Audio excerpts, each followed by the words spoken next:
Great. So my name is Jesse. I'm Vera's brother. I kind of doing this because I've spent several years working in security before, and I spent 3-4 years working as the securities manager for the Alto Nimbus Entertainment Group, running conventions. The largest one being KomoriCon, which is a 3,000-4,000 attendee convention here in Portland every year. I created their security staff, I created their training programs, and pretty much everything that they still use to today was sort of my thing. So that's kind of why I'm offering to help out with this. We do appreciate it. Thank you. No problem. So there's a couple steps that we're going to go through here. First is looking at what you want to be looking at in terms of the venue for arranging security, and I'm going to be going over both optimal and minimal considerations that you guys may want to take. Some of these functions can be handled by just the volunteers who will be doing their other jobs, but you will probably also want to have some people who will be more dedicated to observing, because you're going to want to have eyes out on how people are acting and anything unusual. After that, I'll go into things like procedures and habits and things that you would look for if you're actually going to be doing security. So if we could get to the pictures of the venue here. Okay. I should have started like this with the video, but I'll take a while. I stopped mirroring, so I have to find it again. Not a problem.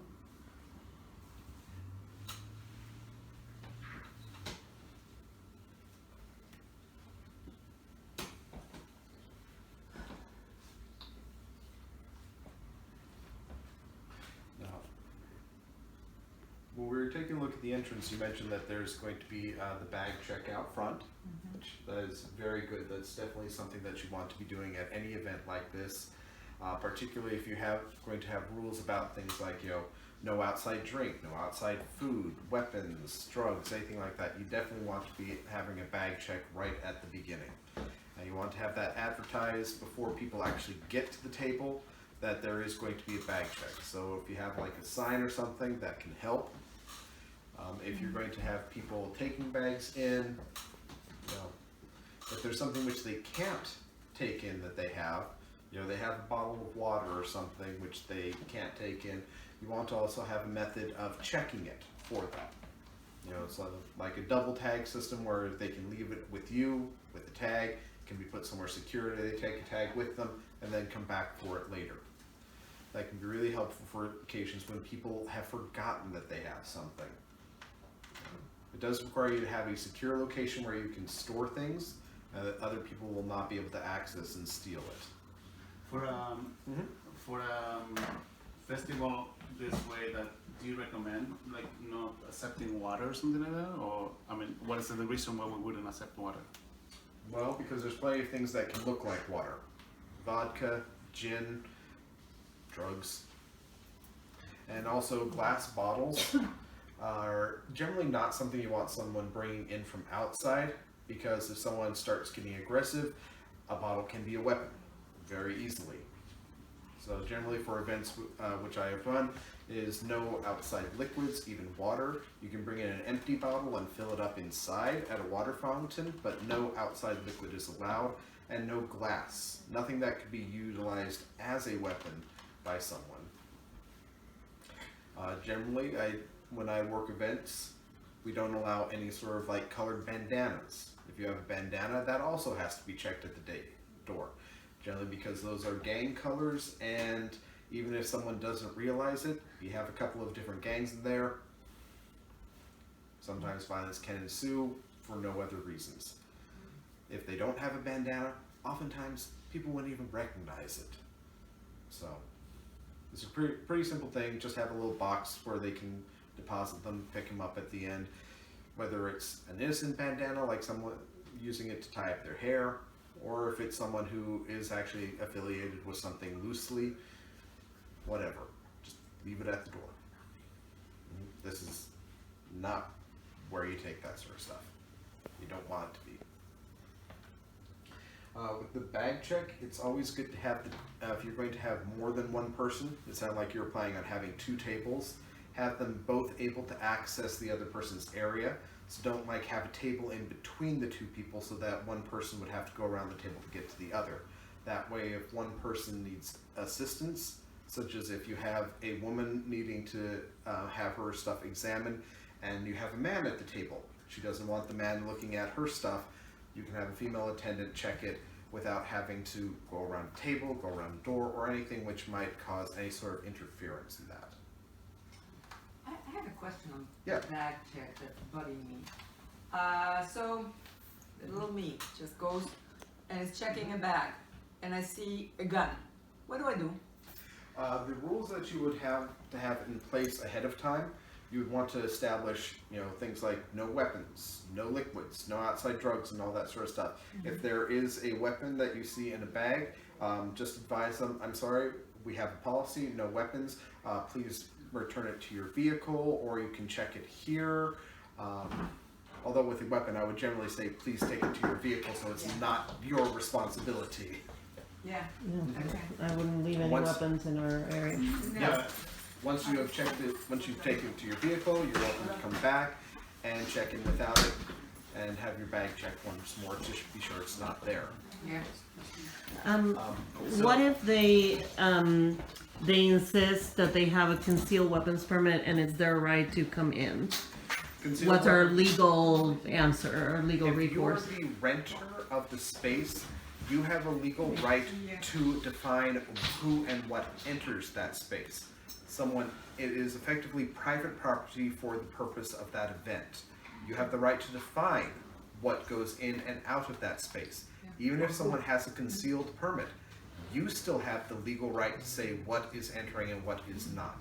They Okay. can have their concealed weapon, not in an area which is yours. If they enter against your wishes with that weapon, they are legally trespassing.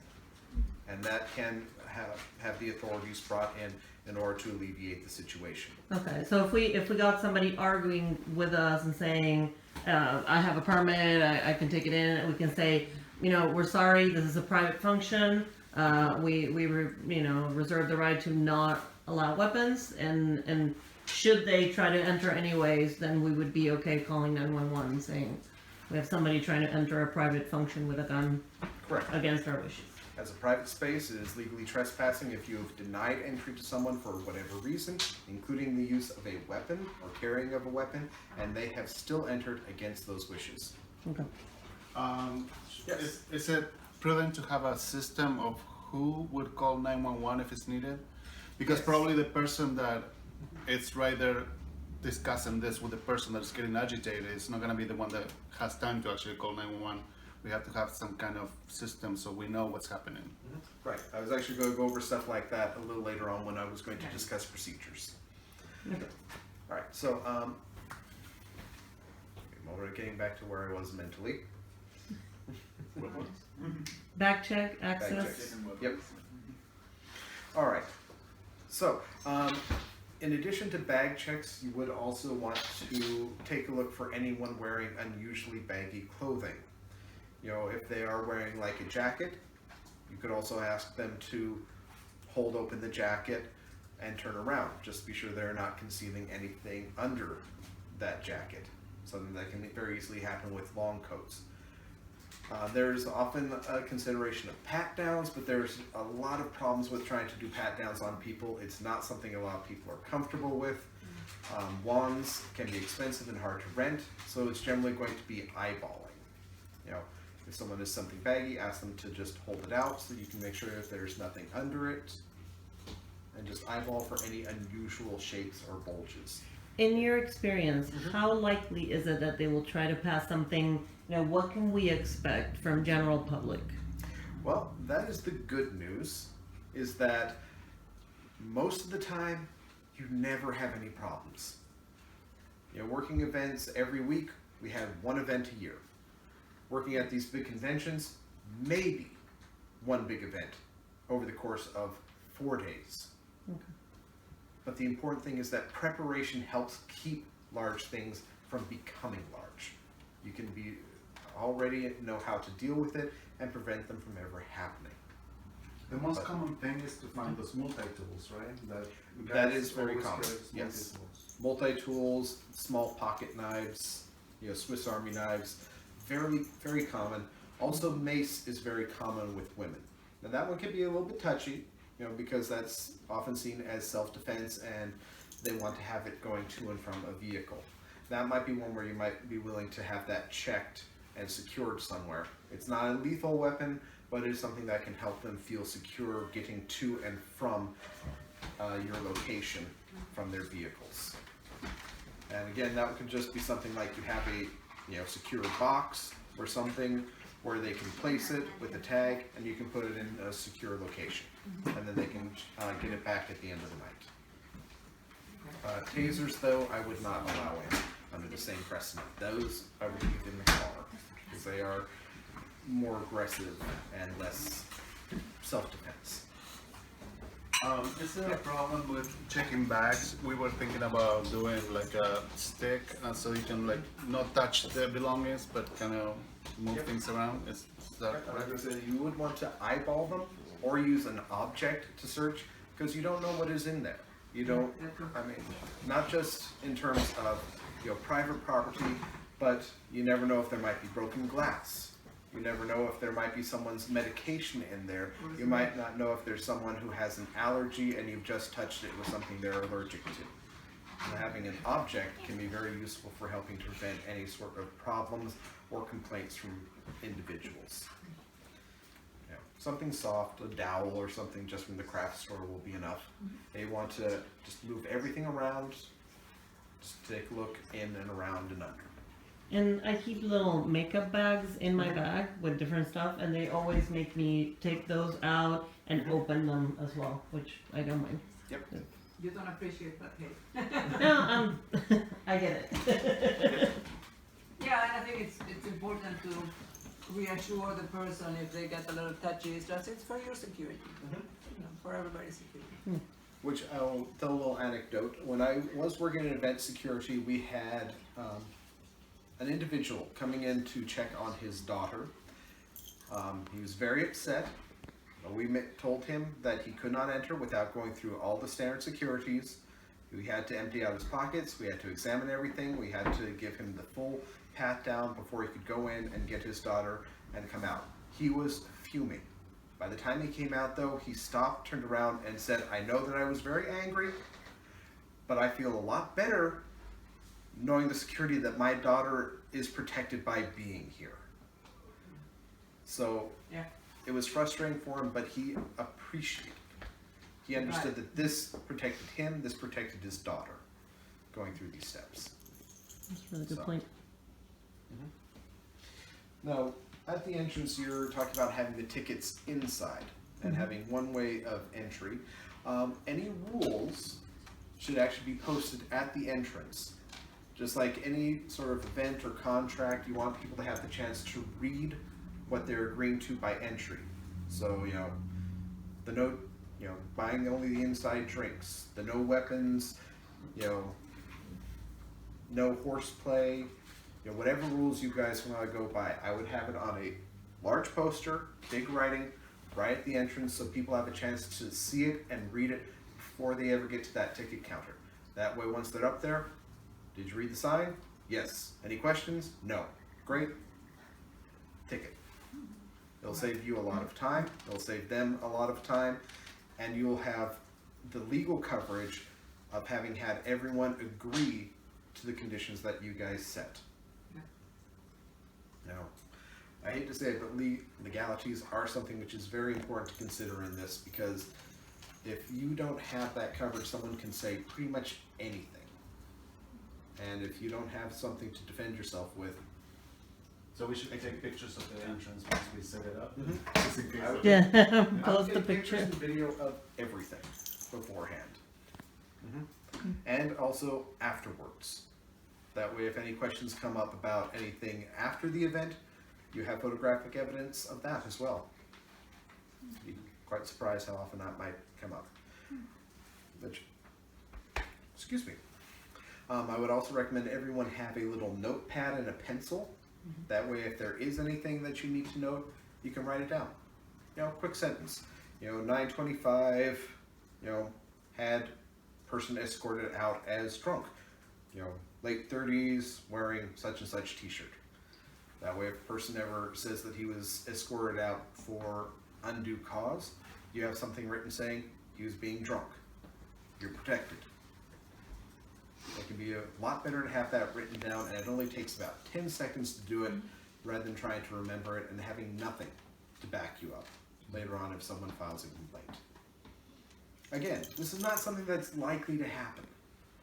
These are 1 in a million occurrences, but it's better to have that preparation ahead of time so that you don't have to worry about it afterwards. That would be maybe, would you recommend that we centralize that documentation? And because Laura here, she's going to be or she is our volunteer coordinator.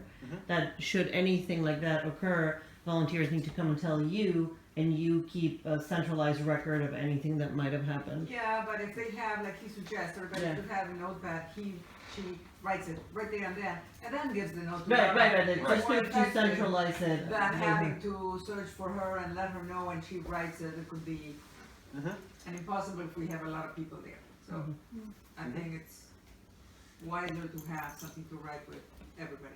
Right, and then afterwards, keep them those records. Keep those notepads, put them in a box, save them for at least the next 3 years, because you never know when someone might file a complaint, or if they do, and that way you've got those records. And in a year now, if someone does come back and say, "Hey, I left this place, I got into a DUI, and they let me go. They didn't realize I was drunk, so I'm going to sue them." Now you have a year later. How many people's memory is going to be that perfect? Not that many. But you have your written record saying, "Oh, nope, this didn't happen here." And that can be a real big advantage if something ever does come up. We are covered. Our insurance covers the event. We had to get a policy for like $1 million, and it covers also if someone gets drunk and then goes and has an accident Yeah, afterwards. it's an umbrella. It's an umbrella stuff. So just for you to know. Which is good. All right. Now, after the ticket counter, you're probably going to want to have a couple people inside just kind of watching. You can have staff watching, but staff are also going to be doing their regular duties. So they want to keep an eye out, but you also want to have at least 2 people keeping an eye on the facility at all times, if you have them available. Sadly, we won't have enough volunteers, I don't think, for that. So look, it's gonna be a staff. It's gonna be Yeah, all it's of us gonna be- watching. So, and we'll go over things that you're going to want to watch for in a little while. But one thing you're going to want to do though is have at least about every 15 to 30 minutes, have someone do a walk around. Walk all the way around, looking for anything, checking in the doors, checking in the staff areas, going outside, checking around the restrooms, checking behind the carts, everywhere for anything that might be unusual. Do they find any bottles? Do they find any missing clothes? Do they find anyone in a place that they're not supposed to be? Because if you're standing around and you're just watching, people can see where you're looking, and they will find the places that you're not looking. And that's the places where they're going to go and do stuff that you don't want them to. The corners, little dark spots, that's the place where problems are going to happen. So walk around, take a look. So here, and you're going to have people out back as well. Is that right? Mm-hmm. Okay. So yeah, same thing will apply there. And they'll want to keep an eye out. Things that you do want to look for when you are, keeping an eye out, are people wearing unusually bulky clothing. Like we discussed earlier, that can be used to conceal things. Why is someone wearing a heavy jacket if it's 80 degrees in here because everyone is dancing? You want to look for unusual attention. If you've got someone who is, 2 people who are 5 feet away, looking at each other, talking back and forth, that's not uncommon. But seeing someone standing across the room and staring intently at one person who they're not interacting with, that can be a little bit unusual. Why are they giving someone so much attention without actually interacting with them? Maybe it's just embarrassment, but is a good thing to keep an eye out for. Do you have unusual activity? Do you have one person standing off in a corner and then a whole bunch of people coming around and talking to them for 30 seconds and then walking on, and then more people coming up?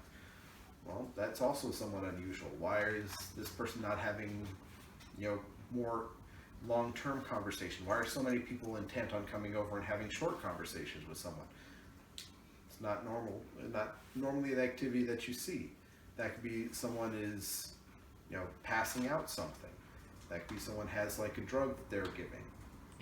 If we were to notice something like that, how do you recommend that we handle? Do we confront that person? Do we ask them what they're doing? How do we deal with that situation? So if you do encounter any situations, the first thing that you want to do is, use that notepad and quickly write out a note. What is going on? What are you seeing? Because you want that to reflect your thoughts before you have any interaction with the individual. Can set a very good precedent for what was your state of mind, what was your frame of mind, what was your reasoning for doing it. That can just be like a quick 5-second note, checking on individual for unusual attention to another. And you don't want to encounter anyone that you are suspicious of alone. It may seem a little odd, but you'll have people who will think that they can take on Bruce Lee, but even the most drunk person will look and see 1, 2, 3, 4, 5, and think better of actually getting aggressive or giving you trouble. So if you can grab 1 or 2 other volunteers to go with you in order to check on something, that can be a huge diffusing technique. They're much less likely to give you a hassle. Plus, it gives you witnesses for anything that is said or occurs during that interaction. After any interaction, add another quick note about what happened. Checked on individual. Their friend they're a wingman for someone who's out on a blind date. Perfectly innocent. Now you have a note on what they said. If you are interacting with someone, you want to stay a comfortable distance away from them as you are interacting. You don't want to have any attendees, any other guests in between you and the other individual, because you don't want that person to feel like they are being intimidated. Like, why am I in between these two people who are having this conversation? No. So you want to be closer than the nearest attendee, but no closer than you have to be when you're interacting. Generally, you would want to be at least outside of arm's reach, so that if anyone does try and give you a hassle, they have to actually make an effort and you can step back away from them. Never try and get aggressive with anyone that you are interacting with. Always keep your hands in plain sight when you're interacting with them. If you have to just put them in front of you and cup them together, that's fine. It makes them feel like you are not trying to pressure them. Most of the time when you're interacting with someone in a situation like this, it's perfectly innocent. Someone's shy and doesn't know how to approach someone they're interested in. Or this person just is feeling a little sick and his friends are checking on him. They're perfectly innocent interactions and no reason to make them feel like they're being persecuted by feeling like you're getting aggressive with them. So, friendly tones. Hi, I just wanted to double check, is everything okay? And see what their reactions are. We want to treat them with respect. You want to treat them politely, but always be firm with anything that has to do with your policies. Oh, I see you have a drink there from the outside. I'm sorry, but we don't allow drinks here. If you like, we have a sink right over here. I can escort you to pour that out. Firm, but polite. You can restrict people's access to an area. You can never restrict someone's exit from somewhere.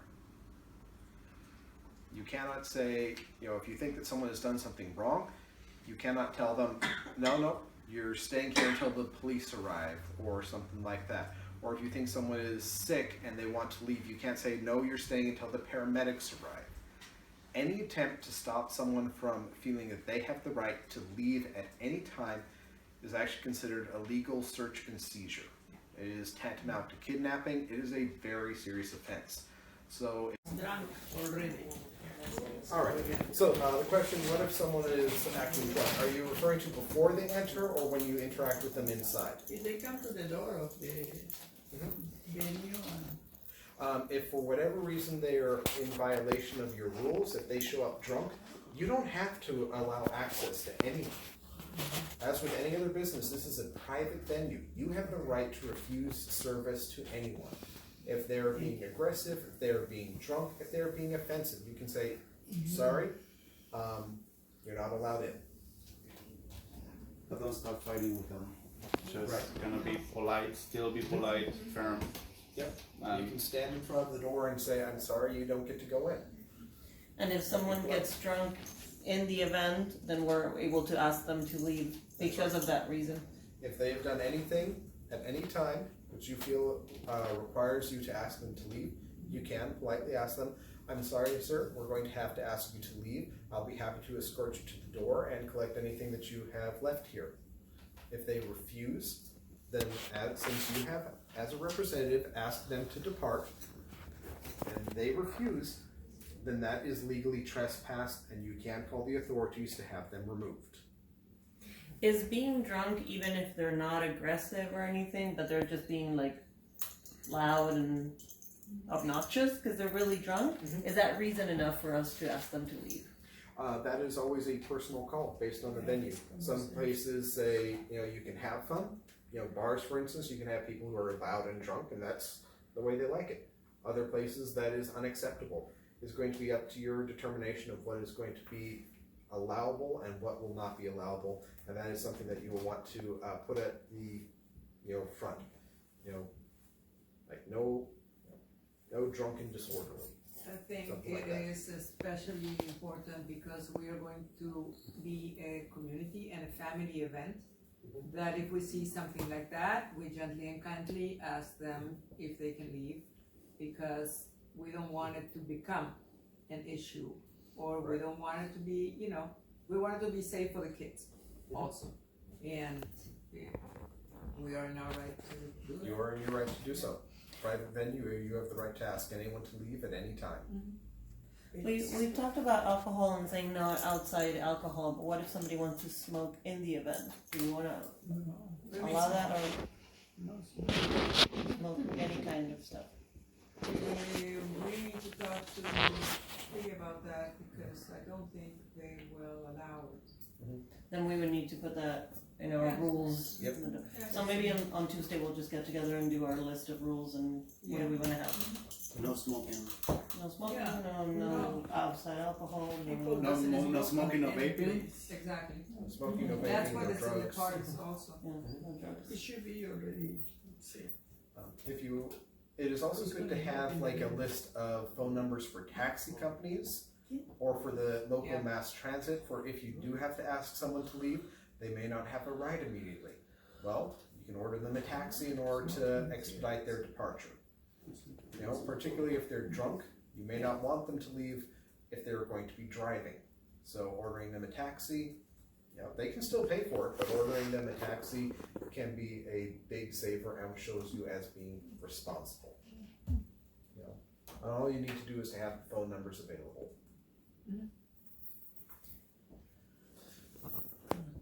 Do we need the pictures of the? Do we need It keeps, I don't think so, right? It keeps not working, so. It turns itself off after a little bit as a screensaver. No, it's just. What picture do we need? Not sure we need any of them at the moment. No. In terms of drinking in the event, since I understand there's going to be alcohol, Bartenders you may want to go over what is going to be the maximums and the limits that you will set for any particular attendee ahead of time. With them, they're allowed to provide 3 drinks.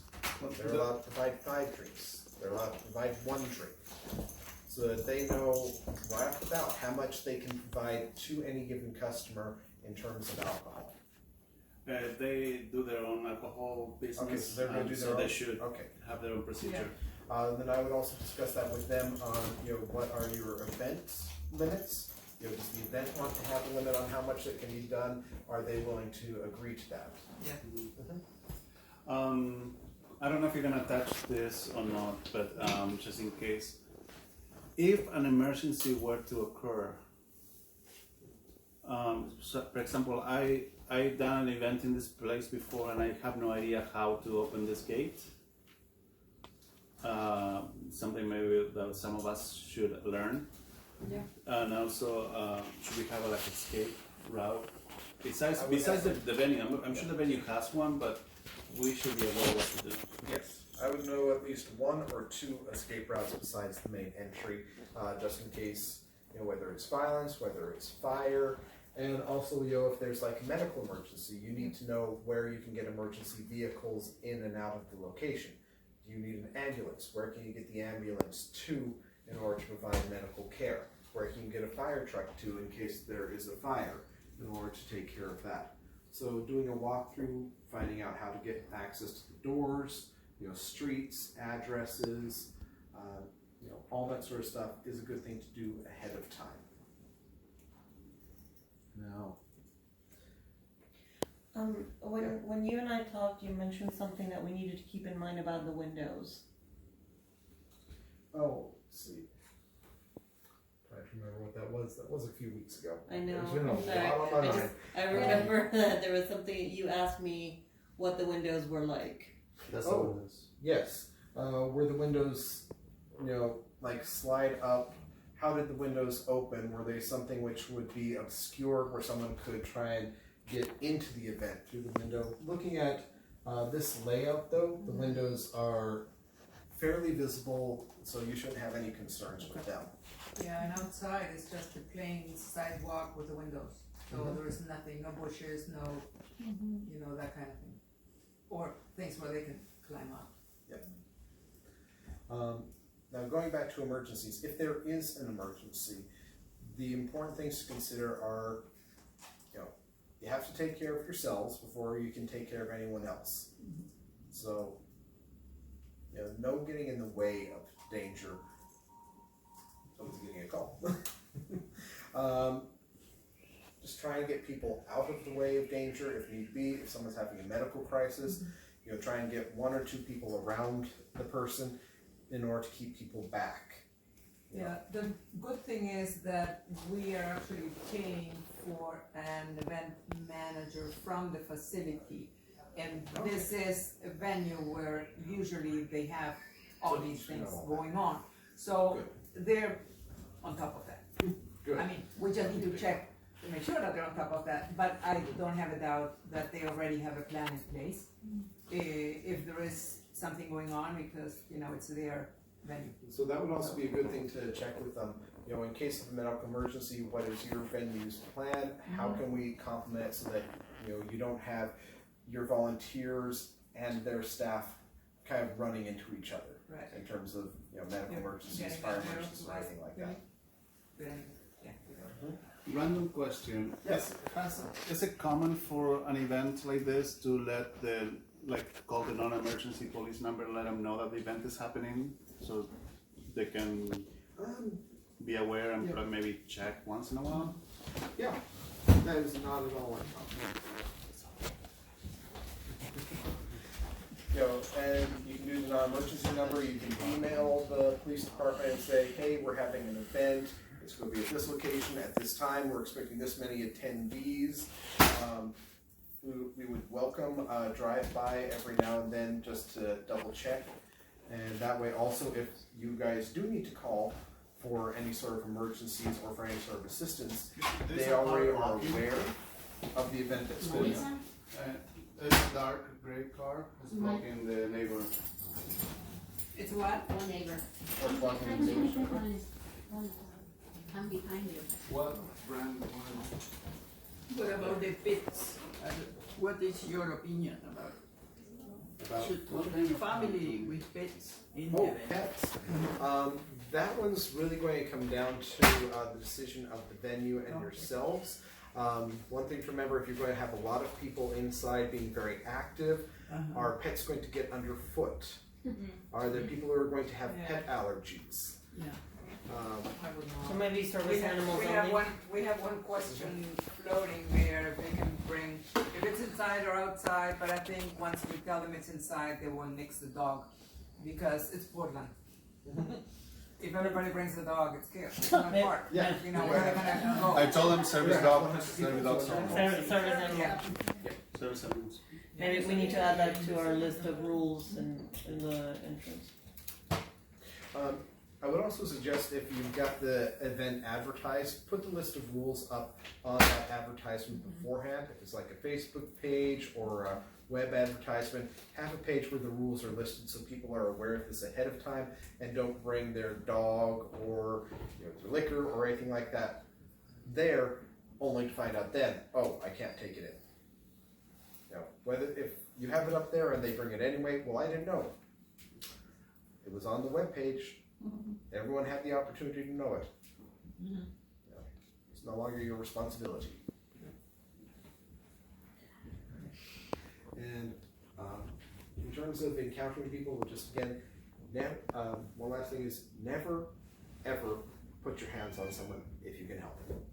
Even if it's to try and steady them, if they're drunk, try and never put your hands on someone except to try and prevent an injury. You don't know what that person might think you're trying to do, how they might react. Particularly if they're drunk. Or unstable. Yep. Try never, ever to touch. All right. Any other questions? No. Thank you. Yeah. My pleasure. Again, like I said, you're probably not going to have any problems whatsoever. Most of these things never have any difficulties whatsoever. I mean, a little drunk, a little bit of drunkenness, someone forgetting something and bringing it and getting a little upset, they have to leave it at the door. That's typically the extent of what you have to deal with. But it's good to be prepared. Good to be Especially, prepared. Good to know. The tips, the tips that you gave us of what to look for. And, we have a tendency of believe the best from everybody. Nothing's going to happen. Well, he's just cold. That's why he has a big coat. And, he has a bandana on his head because he likes it. We would not normally associate that with somebody concealing something, with a gang activity, with whatever, So, And there's no reason that you should. I mean, most people don't have to experience that or think about that sort of thing. But, Also, Do we want to allow re-entry? if you do want to do re-entry, you should have some form of marking, and also have it that if you are going to be re-entering, you will be subject to the bag check and all that a second time. Yeah. Just so someone can't leave, get something, and come in after that. Also, as a rule, as the group, we always thought about, and when we started thinking about the festival, we're not gonna allow anything political or religious imposed or things like that. It's up to the discretion. If someone comes with pamphlets or things like nothing political or religious, Maybe we should add it to our rules. Which- Because then, no, and one of the events that we went to in Austin, there were these guys walking around with political stuff, and one of the things, they had t-shirts about how Pinochet was a hero and things like that. Well, even if we agree with it. Even if we agree, but I mean, they were to his people, he was. they were provocative Yeah. t-shirts meant to incite an argument. Yeah. And so are we allowed to request somebody or to say to somebody that they're not allowed to come in if they have a don't know, if they came in with a T-shirt that said all Argentinians are Nazis, No. like, can we just tell them that you can't come in with that T-shirt? You can, if you've advertised it before, you're even better defended, because then you're demonstrating the fact that it is not a special circumstance. Okay. So if Well, you put it advertise, on the- no political, religious, Or offensive. attire. And by religious we mean offensive, because we cannot say to someone like who comes With a cross choir or a something, kippah. I mean, you know, That would be Well, that's- perfectly allowed. Right, but you're all going to Offensive hell should be the first T-shirt. word. yeah, you have to yes. At the May Day, when I used to work in Ceylon, many of the young people come with the Che Guevara shirt. I personally thought that it was provocative, especially in this country, because we know what. Oh, they just wear it because they think it's so cool. They have no idea. They have no idea. Yeah. Like all the people They wearing are the wearing- V for Vendetta masks. And, I always and I'm laugh thinking whenever I see that that. no other country besides this and Argentina. It's Argentinian festival after all. Yeah. Yeah. Pero si le Yeah, pones we might see offensive, some no, no, no. teacher T-shirts in the festival. People walking in with Che Guevara thinking that they're like, hey, we're honoring one of your great heroes. That's the Okay, U.S. so let's mentality. put it in Allow- yeah.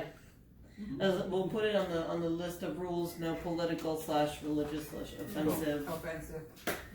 Thank you so much. No problem. Thank you. Thank you, Jesse. No nudity. Actually, we should probably put it.